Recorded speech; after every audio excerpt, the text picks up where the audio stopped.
Pada tahun 99, mobil prototipe Le Mans baru dari Mercedes yang dinamai CLR menjadi sangat terkenal karena mobil tersebut melakukan aksi akrobatik, melayang di udara dalam 3 kejadian terpisah di sirkuit terkenal di Sarthe, Prancis.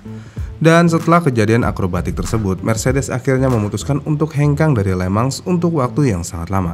Maka dari itu, kita akan membahas tentang bagaimana Mercedes mengubah Le Mans dan akhirnya hengkang dari Le Mans. Jadi pada tahun 96, kejuaraan DTM baru aja dibatalkan setelah keluarnya Opel dan Alfa Romeo karena alasan biaya, sehingga tiba-tiba Mercedes tidak lagi memiliki seri balap utama untuk bersaing. Dan beruntung pada tahun 96, FIA akhirnya mengambil kendali dari seri BPR Global GT yang sangat sukses kala itu, dan mereka merenovasinya dan menamainya FIA GT World Championship. Dan setelah ide ini terbentuk, menurut Mercedes ini adalah peluang karena kala itu Mercedes sudah lapar untuk kembali ke lintasan pada tahun 97. Dan Mercedes juga sangat bersemangat untuk bersaing melawan pesaing dari berbagai belahan dunia. Dengan demikian, AMG pun ditugaskan untuk membuat mobil balap untuk kelas Le Mans GT1 untuk balapan di tahun pertama kejuaraan baru ini. Dan mobil ini akan dikenal sebagai CLK GTR.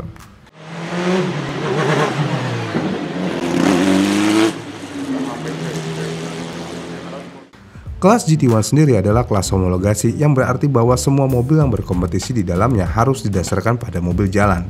Dan tentu aja dengan peraturan ini Mercedes menghasilkan mobil jalan raya CLK GTR yang sangat fenomenal. Namun gak Mercedes aja yang mengeluarkan mobil jalan raya keren karena peraturan ini. Karena Porsche juga mengeluarkan mobil keren seperti Porsche 911 GT1, Star Invasion, dan Nissan pun demikian dengan mengeluarkan Nissan R390 GT1.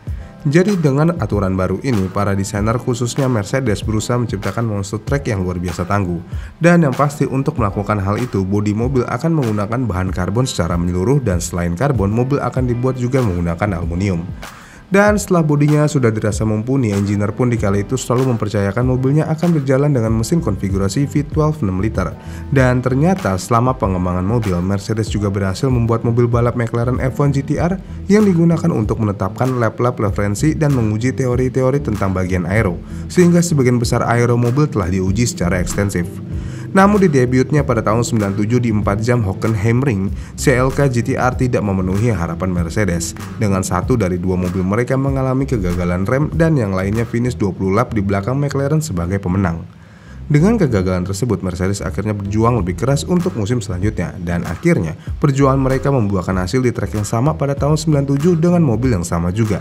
Dan tentu aja setelah kesuksesan mereka dalam balapan GT, Mercedes membidik tahun 98 lebih ambisius, dan kali ini mereka akan bersaing di Le Mans untuk pertama kalinya sejak tahun 91.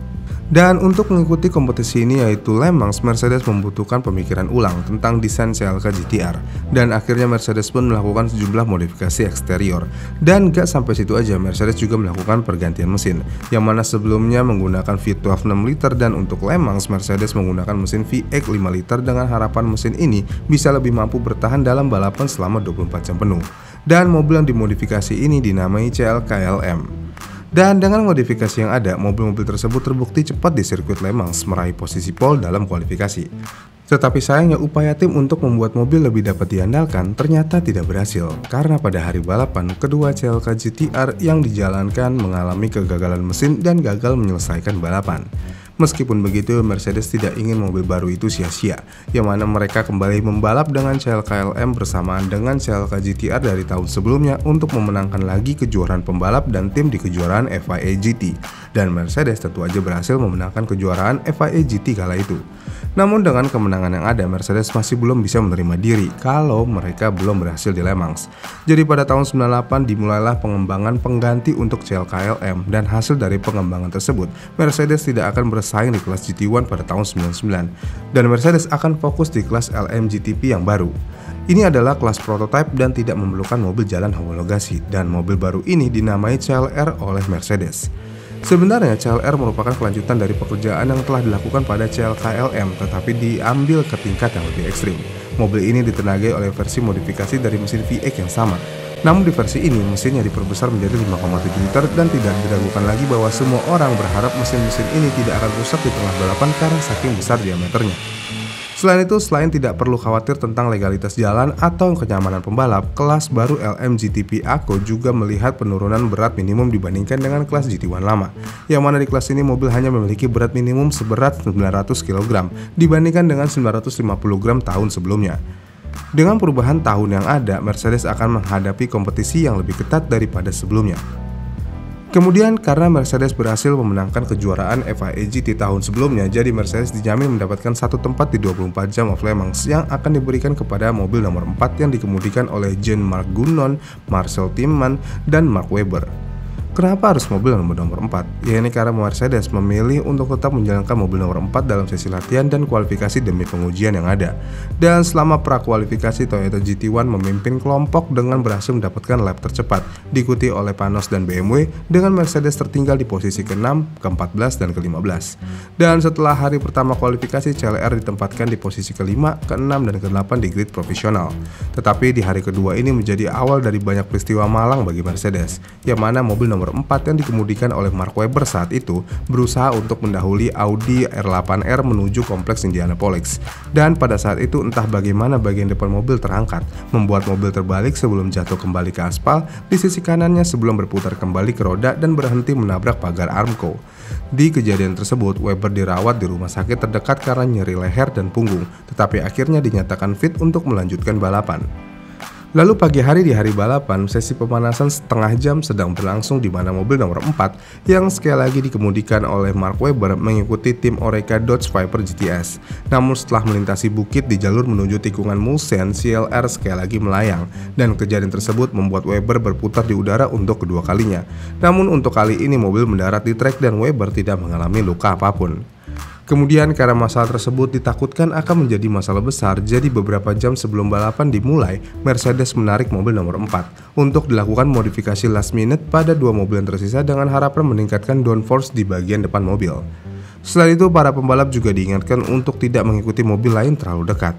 Namun dalam balapan, persaingan menjadi tampak jelas sejak awal. 6 posisi teratas bergantian antara 2 Toyota GT1, 2 BMW V12 LMR, dan 2 Mercedes CLR. Dan di lap 76 kita bisa melihat pertempuran sengit antara CLR nomor 5 yang dikemudikan oleh Peter Dambrek dan Thierry Bouston dengan Toyota GT1. Kemudian di tikungan Mulsanne ke Indianapolis, tempat kecelakaan kualifikasi Webber terjadi, CLR kembali menjadi tidak stabil karena apex curb, yang mana dengan kejadian tersebut sekali lagi roda depan kembali terangkat, dan kali ini benar-benar terangkat karena mobil Mercedes CLR melayang setinggi 15 meter dan berputar 3 kali sebelum menghilang di atas pagar pengaman dan di balik pepohonan. Pembalapnya kali itu bukan Mark Webber, melainkan Dambrek yang pingsan akibat kecelakaan itu, tetapi untungnya dia berhasil sadar kembali dan dapat keluar dari mobil dengan selamat. Dan dari akibat kecelakaan itu, Mercedes segera menarik CLR yang tersisa, dan Mercedes tidak pernah terlihat lagi di Sarthe, dan hari berikutnya BMW memenangkan acara dengan V12 LMR mereka. Dengan kejadian yang mengerikan tersebut, akhirnya Mercedes menarik diri dari Le Mans, dan itulah alasannya kenapa Mercedes tidak ada di Le Mans untuk waktu yang sangat lama. Bagaimana nih menurut kalian? Komen di kolom komentar di bawah ya. Dan jika kalian suka dengan video ini, kalian bisa like dan subscribe channel ini, dan sampai jumpa di video selanjutnya.